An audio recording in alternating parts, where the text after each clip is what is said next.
Hello everyone, I am your teacher for this particular topic. Let me explain this topic to you. Now, the topic for this particular video is from chemical kinetics. Right, तो यहाँ पे जो है topic आपका chemical kinetics है, जो कि आपके एनसीईआरटी क्लास 12 यूनिट 4 है. राइट, और यहाँ पे जो है आपका हम डिस्कस करेंगे इंटीग्रेटेड रेट इक्वेशंस के बारे में, और स्पेसिफिकली हमारा यहाँ डिस्कशन रहेगा फर्स्ट ऑर्डर रिएक्शन के बारे में. राइट, तो यहाँ पे हम फर्स्ट ऑर्डर रिएक्शन के इक्वेशन को जो है हम डिराइव करेंगे, उसका एग्जांपल देखेंगे और देखेंगे कि वो किस तरीके से वेरी आउट होता है. सो यहाँ पे जो है डिस्कशन चालू करते हैं फर्स्ट ऑर्डर रिएक्शन से. सो यहाँ फर्स्ट ऑर्डर रिएक्शन का लिखेंगे the reaction in which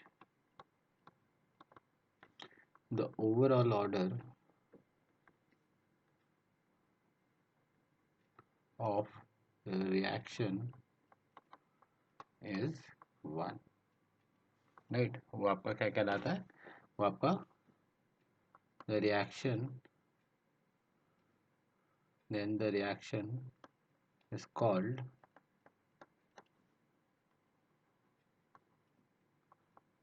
first order reaction. तो यहाँ पे जो है आपका फर्स्ट ऑर्डर रिएक्शन तब कहलाया जाएगा जब आपका ओवरऑल ऑर्डर 1 हो. ठीक है. सो इस टाइम पे हम लोग अगर देखें, सो हमारा रेट एक्सप्रेशन क्या होगा. सो रेट एक्सप्रेशन हम अज्यूम कर रहे हैं कि आपका होगा के सॉरी आर. आर मतलब आपका रेट है ना, rate of reaction. That will be equal to K, that is rate constant multiplied by concentration of the reactant raised to power of 1. अगर हम डिफरेंशियल फॉर्म देखें तो आपका क्या होगा, आर. आर होगा आपका minus concentration of D A by D T के बराबर. अगेन ये दोनों आपका रेट ऑफ रिएक्शन है, तो दोनों को इक्वेट कर सकते हैं. सो हमने अगर इन दोनों को इक्वेट किया तो हमें क्या मिलेगा, हमें मिलेगा कि R will be equal to minus D A by D T which will be equal to K into concentration of A. Right, अब जो है हम क्या करेंगे, ऑन separating variables. तो आपका अगर यहाँ पे आपने सेपरेट किया variables, D A by concentration of A will be equal to K into T.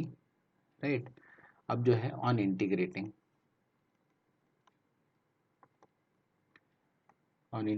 हमें क्या मिलेगा, हमें मिलेगा minus D A by concentration of A will be equal to K into T. अब जो है यहाँ इंटीग्रेशन जो होगा वो अगर आप जीरो पे concentration, initial concentration A not मान लो, और एट टाइम टी पे यहाँ पे आएगा आपको सॉरी डी टी. राइट, यहाँ पे भी आपका डी टी आएगा.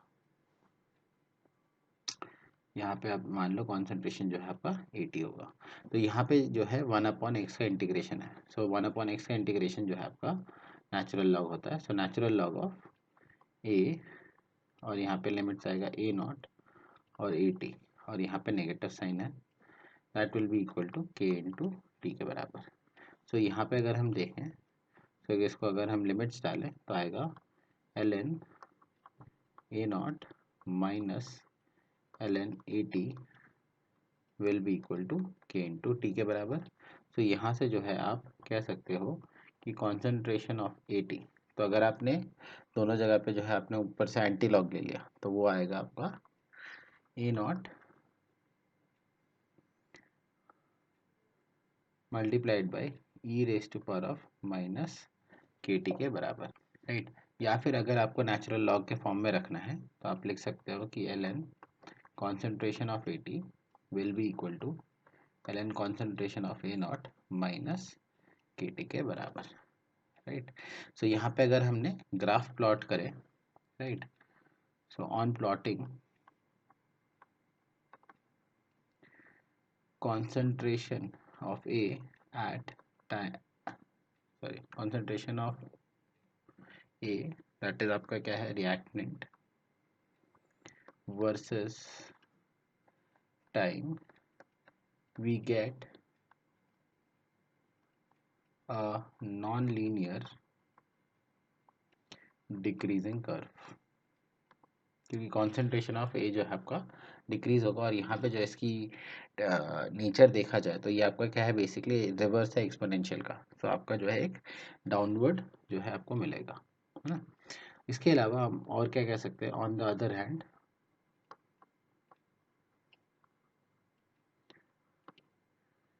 ln concentration of A versus time अगर आप करते हो, we will get a linear curve.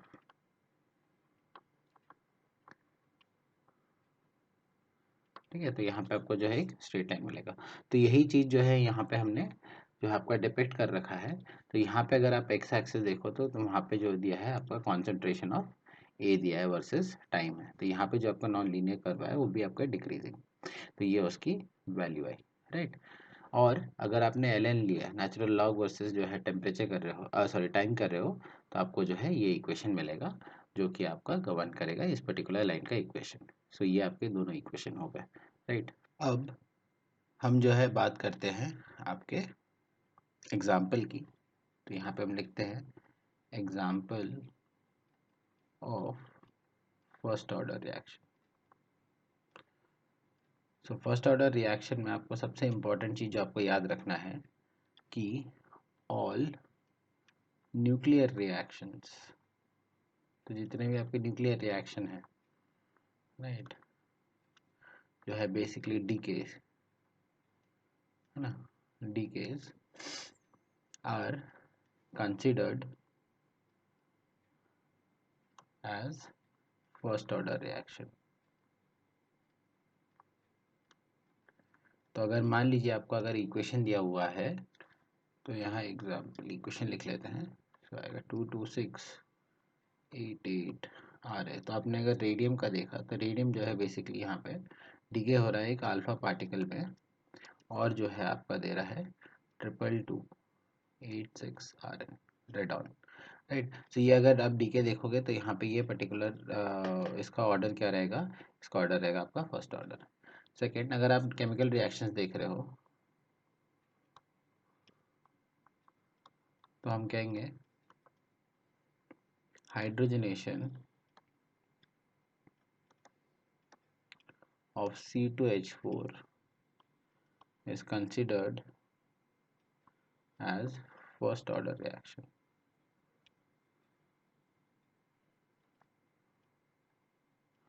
right। so यहाँ पे इक्वेशन लिख लेते हैं हम। तो C2H4 plus H2 is C2H6। तो ये रिएक्शन जो है आपका ऑर्डर इसका 1 रहेगा। So I hope you have understood the explanation of this particular topic. Thank you.